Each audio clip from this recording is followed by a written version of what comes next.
Berita seputar perang, politik hingga penyakit terbaru sering membuat orang stres. Tapi pada saat yang sama, orang kadang bisa terpaku memandang media sosial membaca satu persatu berita tak menyenangkan. Mengapa hal ini bisa terjadi dan bagaimana mengatasi pertambahan stres? Mari kita simak laporan Nova Purwadi dari VOA. Menatap ponsel tak henti-hentinya, membaca satu persatu berita menyedihkan atau membuat cemas. Kebiasaan ini sejak pandemi COVID dikenal sebagai doom scrolling, menatap layar sambil terus berperasaan negatif. Doom scrolling is this idea that we oftentimes will, keep scrolling, literally, social media sites, news sites for negative, that are negative on topics like, politics or medical situations, etc.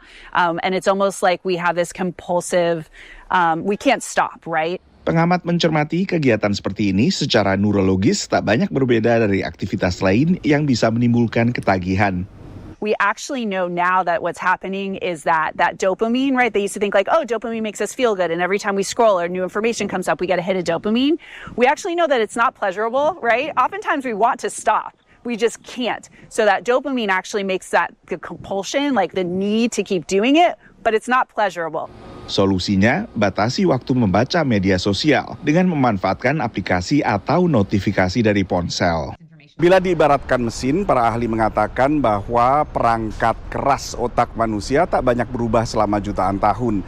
Tapi dengan adanya media sosial yang bisa diakses lewat ponsel, maka perangkat keras maupun perangkat lunak manusia akhirnya dihadapkan pada stimulasi bertubi-tubi 24 jam sehari, 7 hari seminggu.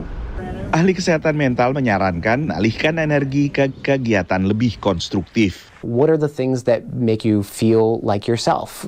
In therapy, we would call this grounding exercises or grounding activities. So things that are not related to the news or the media, but make you feel more complete. If that's spending time out in nature, if that's engaging in creative or expressive things, if that's drawing, if that's cooking, if that's spending time with people that you care about and your community, those are different ways that you can help mitigate some of the stress that you might be feeling.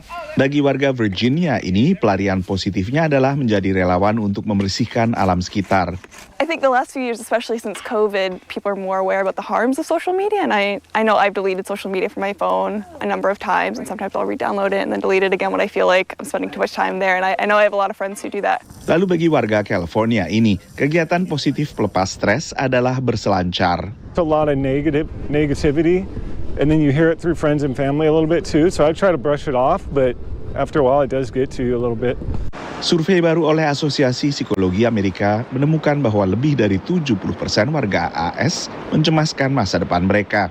Meski dalam skala 1 hingga 10, responden umumnya mengatakan tingkat stres mereka berada pada level 5. Dari Washington DC, Nova Purwadi dan tim VOA.